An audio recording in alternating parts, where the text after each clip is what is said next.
তপ্ত মরুভূমির বালিতে হঠাৎ যেন চোখ ধাঁধিয়ে যায়। বালুর বুক চিরে জেগে উঠেছে গাঢ় সবুজে ঢাকা আস্ত একটি পাহাড়। তার গা বেয়ে ঝর্ণা নেমে আসছে তিরতির করে। সবুজের মাঝখানে থোকায় থোকায় ফুটে আছে রং বেরঙের কত নাম না জানা ফুল। হঠাৎ দেখলে বিভ্রম জাগতেই পারে, কিন্তু সত্যি এরকমই নাকি একদিন ছিল ব্যাবিলনের ঝুলন্ত বাগান? কি সত্যি না কল্পনা? আজকে আমরা সেটাই এখন এই ভিডিওর মাধ্যমে জানব। তার আগে চ্যানেল সাবস্ক্রাইব করতে ভুলবেন না নতুন নতুন ইন্টারেস্টিং ভিডিওর জন্য। ঐতিহাসিক হেরোডোটাস এই বাগানের মনোরম শোভায় এতই মুগ্ধ হয়েছিলেন যে বাগানটিকে তিনি প্রাচীন পৃথিবীর এক অপার বিস্ময় বলে অভিহিত করেছিলেন। 280 খ্রিস্টপূর্বাব্দে ব্যাবিলনের এক পুরোহিত বেরোসাসের লেখা ব্যাবিলনিয়া বইয়ে প্রথম ব্যাবিলনের শূন্য উদ্যান সম্পর্কে তথ্য পাওয়া যায়। এরপরে আরও অনেকে এ বিষয়ে কথা বলেন। ঐতিহাসিকদের মতে ব্যাবিলনের ঝুলন্ত বাগান ইরাকের ইউফ্রেটিস নদীর তীরে আনুমানিক খ্রিস্টপূর্ব 600 অব্দে নির্মিত হয়।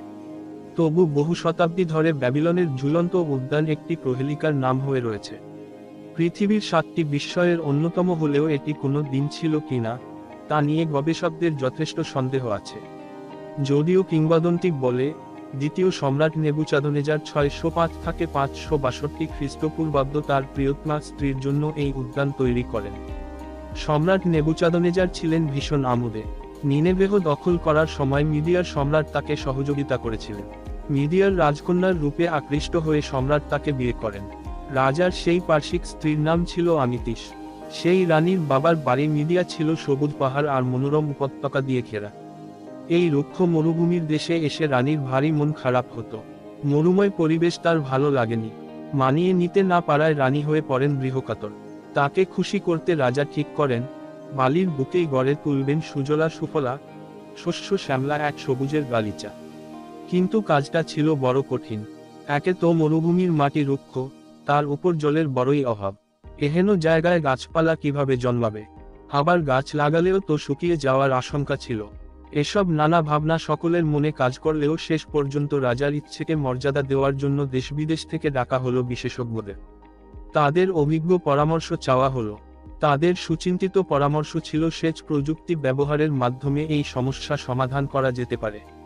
কিভাবে এই কাজ এগিয়ে নেওয়া হবে সেই বিষয়ে তাদের কাছে মতামত চাওয়া হলো। ঝুলন্ত বাগান শূন্যে ভাসমান ছিল না মোটেই। মরুভূমিতে মাটি ফেলে কৃত্রিম পাহাড়ের উপর বাগানটি তৈরি হয়। রোদে সেকা ইটের কলাম দিয়ে তৈরি করা হয় অনেক ধাপ। ধাপে ধাপে সেই পাহাড়ের গায়ে গাছপালা লাগানো হয়েছিল। দূর থেকে যা দেখলে মনে হতো শূন্যে ঝুলে রয়েছে বাগানটি। এর প্রযুক্তিগত কৌশল ছিল চমকপ্রদ। চতুর্ভুজাকৃতির বাগানটির প্রথমেই তৈরি করা হয় 800 বর্গফুট আকৃতির বিশাল এক ভিত। মাটি থেকে এর উচ্চতা ছিল 80 ফুট। 4000 শ্রমিক রাত দিন পরিশ্রম করে তৈরি করেছিল এই বাগান।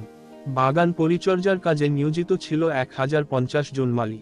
5 থেকে 6000 প্রকার ফুলের চারা রোপণ করা হয়েছিল এই ঝুলন্ত বাগানে।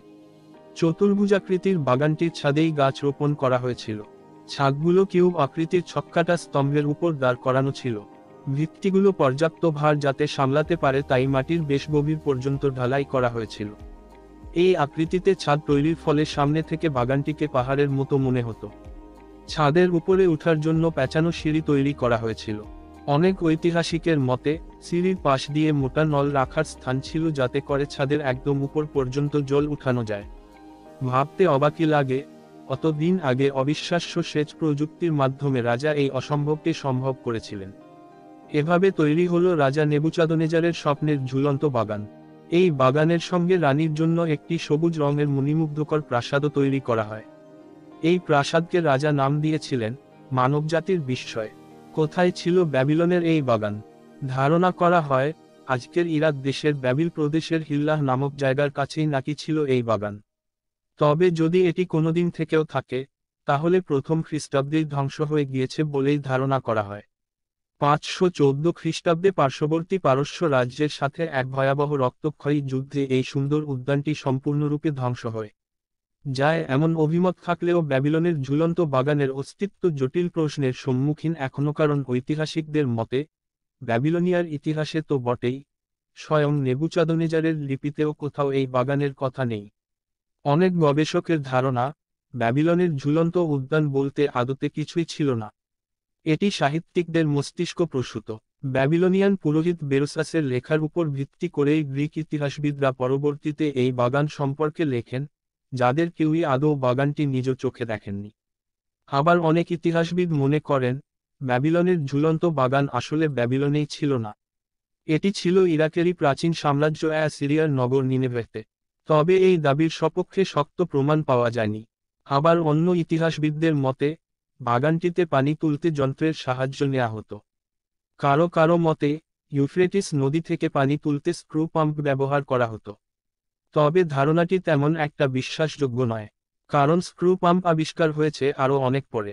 1899 সালে জার্মান প্রত্নতাত্ত্বিক রবার্ট কোল্ডওয়ে ব্যাবিল শহরে খনন কাজ শুরু করেন। এই খনন কাজে নেবুচাদনেজার এর প্রাসাদ, দুর্গ, টাওয়ার অব ব্যাবিল এবং নগর রক্ষাকারী দেওয়াল সবই পাওয়া যায়। তিনি 14টি রুম বিশিষ্ট একটি স্থান খুঁজে পান যার ছাদ ছিল পাথরের তৈরি। এটিকে তিনি ঝুলন্ত বাগান বলে দাবি করেন। তবে গবেষকদের মতে, কোল্ডম্যান যে অংশটি ঝুলন্ত বাগান বলে দাবি করেছেন তা নদী থেকে অনেক দূরে। ফলে ইতিহাসবিদদের বাগানের অবস্থান সম্পর্কে বর্ণনা এবং পানি ব্যবস্থা সম্পর্কিত ধারণা কোল্ডম্যানের দাবির সাথে মিলে না। প্রত্নতত্ত্ববিদদের মতে, এই অংশটি কোনো উদ্যান হিসাবে নয়, বরং প্রশাসনিক কাজকর্মের জন্য এবং স্টোর রুম হিসাবে ব্যবহৃত হতো। তাই অনেকে বলে থাকেন, ব্যাবিলনের ঝুলন্ত বাগান প্রাচীন যুগের এক অপরূপ কল্পনা মাত্র। পুরাতত্ত্ববিদদেরও এখনও পর্যন্ত নিরাশই করেছে এই বাগানের অস্তিত্ব। কোনো প্রামাণ্য তথ্য তারা পাননি। তবু কল্পনার উচ্ছ্বাসে দিন দিন উজ্জ্বলতর হয়েছে এটি। চিরকালীন বিস্ময় তালিকা থেকে এটির নাম আজও মোছা হয়নি। কে বলতে পারে, হয়তো ইউফ্রেটিস নদীর কোনো এক গহীন অন্ধকারের নিচে কখনো এর চিহ্ন মিললেও মিলতে পারে। ভিডিওটা ভালো হলে অবশ্যই লাইক ও শেয়ার করবেন এবং অন্যজনকে দেখার সুযোগ করে দিন।